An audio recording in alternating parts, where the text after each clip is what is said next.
கர்த்தராகிய இயேசு கிறிஸ்துவின் பரிசுத்த நாமம் மகிமைப்படுவதாக. இன்றைக்கான வேத பகுதி 1 கொரிந்தியர் 1 அதிகாரம். வாசிக்க கேட்போம்.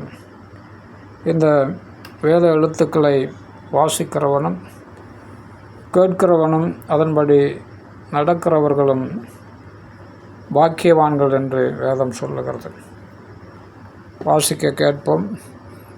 தேவனுடைய சித்தத்தினாலே இயேசு கிறிஸ்துவின் அப்போஸ்தலனாகும்படி அழைக்கப்பட்டவனாகிய பவுலும் சகோதரனாகிய சொஸ்தனேயும் கொரிந்துவிலே கிறிஸ்து இயேசுவுக்குள் பரிசுத்தமாக்கப்பட்டவர்களாயும் பரிசுத்தவான்களாகும்படி அழைக்கப்பட்டவர்களுமாயிருக்கிற தேவனுடைய சபைக்கும் எங்களுக்கும் தங்களுக்கும் ஆண்டவராயிருக்கிற நம்முடைய கர்த்தராகிய இயேசு கிறிஸ்துவின் நாமத்தை எங்கும் தொழுது கொள்ளுகிற அனைவருக்கும் எழுதுகிறதாவது: நம்முடைய பிதாவாகிய தேவனாலும் கர்த்தராகிய இயேசு கிறிஸ்துவினாலும் உங்களுக்கு கிருபையும் சமாதானமும் உண்டாவதாக.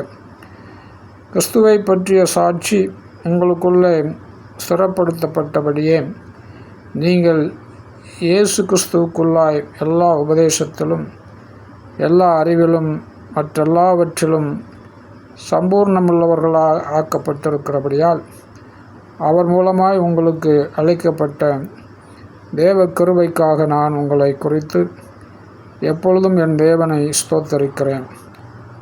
அப்படியே நீங்கள் யாதொரு வரத்திலும் குறைவில்லாதவர்களாய் நம்முடைய கர்த்தராகிய இயேசு கிறிஸ்து வெளிப்படுவதற்கு காத்திருக்கிறீர்கள். நம்முடைய கர்த்தராகிய இயேசு கிறிஸ்துவின் நாளிலே நீங்கள் குற்றம் சாட்டப்படாதவர்களாய் இருக்கும்படி முடிவு பரியந்தம் அவர் உங்களை ஸ்திரப்படுத்துவார். தம்முடைய குமாரனும் நம்முடைய கர்த்தருமாய் இருக்கிற இயேசு கிறிஸ்துவுடனே ஐக்கியமாக இருப்பதற்கு உங்களை அழைத்த தேவன் உண்மையுள்ளவர். சகோதரரே, நீங்கள் எல்லாரும் ஒரே காரியத்தை பேசவும் பிரிவினைகள் இல்லாமல் ஏக மனதும் ஏக யோசனையும் உள்ளவர்களாய் சீர் பொருந்திருக்கவும் வேண்டுமென்று நம்முடைய கர்த்தராகிய இயேசு கிறிஸ்துவின் நாமத்தினாலே உங்களுக்கு புத்தி சொல்லுகிறேன். ஏனெனில் என் சகோதரரே, உங்களுக்குள்ளே வாக்குவாதங்கள் உண்டென்று குலவேயாளின் வீட்டாரால் உங்களை குறித்து எனக்கு அறிவிக்கப்பட்டது. உங்களில் சிலர் நான் பவுலைச் சேர்ந்தவன் என்றும் நான் அப்பல்லோவை சேர்ந்தவன் என்றும் நான் கேபாவை சேர்ந்தவன் என்றும் நான் கிறிஸ்துவை சேர்ந்தவன் என்றும் சொல்லுகிறபடியால் நான் இப்படி சொல்லுகிறேன். கிறிஸ்து பிரிந்திருக்கிறாரா? பவுலா உங்களுக்காக சிலுவையில் அறையப்பட்டான்? பவுலின் நாமத்தினாலேயா ஞானஸ்நானம் பெற்றீர்கள்?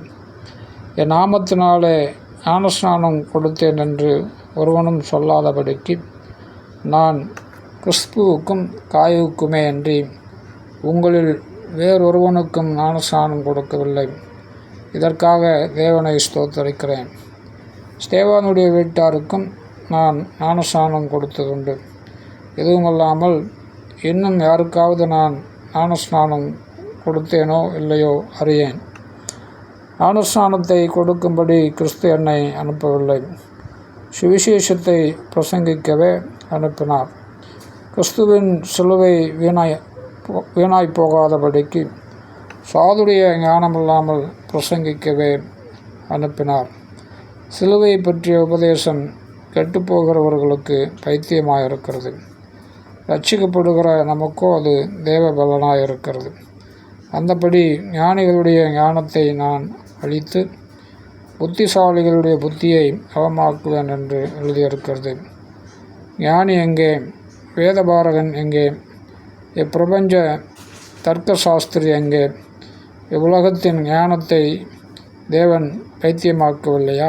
எப்படியெனில் தேவ ஞானத்துக்கேற்றபடி உலகமானது சுய ஞானத்தினாலே தேவனை அறியாதிருக்கையில் பைத்தியமாக தோன்றுகிற பிரசங்கத்தினாலே விசுவாசிகளை இரட்சிக்க தேவனுக்கு பிரியமாயிற்று. யூதர்கள் அடையாளத்தை கேட்கிறார்கள், கிரேக்கர் ஞானத்தை தேடுகிறார்கள். நாங்களோ சிலுவையில் அறையப்பட்ட கிறிஸ்துவை பிரசங்கிக்கிறோம். அவர் யூதருக்கு இடரலாயும் கிரேக்கருக்கு பைத்தியமாயும் இருக்கிறார். ஆகிலும் யூதரானாலும் கிரேக்கரானாலும் எவர்கள் அழைக்கப்பட்டிருக்கிறார்களோ அவர்களுக்கு கிறிஸ்து தேவ பலனும் தேவ ஞானமுமாய் இருக்கிறார். இந்தபடி தேவனுடைய பைத்தியம் என்னப்படுவது மனுஷருடைய ஞானத்திலும் அதிக ஞானமாய் இருக்கிறது. தேவனுடைய பலவீனம் என்னப்படுவது மனுஷருடைய பலத்திலும் அதிக பலமாய் இருக்கிறது. எப்படியெனில், சகோதரரே, நீங்கள் அழைக்கப்பட்ட அழைப்பை பாருங்கள்.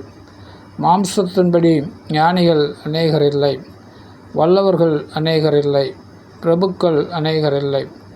ஞானிகளை வெட்கப்படுத்தும்படி தேவன் உலகத்தில் பைத்தியமானவைகளை தெரிந்து கொண்டார். பலமுள்ளவைகளை வெட்கப்படுத்தும்படி தேவன் உலகத்தில் பலவீனமானவைகளை தெரிந்து கொண்டார். உள்ளவைகளை அவமாக்கும்படி உலகத்தின் இழிவானவைகளையும் அற்பமாய் எண்ணப்பட்டவைகளையும் இல்லாதவைகளையும் தேவன் தெரிந்து கொண்டார். மாம்சமான எவனும் தேவனுக்கு முன்பாக பெருமை பாராட்டாதபடிக்கு அப்படி செய்தார். அந்தபடி நீங்கள் அவராலே கிறிஸ்து இயேசுவுக்கு உட்பட்டிருக்கிறீர்கள். எழுதியிருக்கிறபடி மேன்மை பாராட்டுகிறவன் கர்த்தரை குறித்தே மேன்மை பாராட்டத்தக்கதாக அவரே தேவனால் நமக்கு ஞானமும் நீதியும் பரிசுத்தமும் மீட்புமானார். ஆமென்.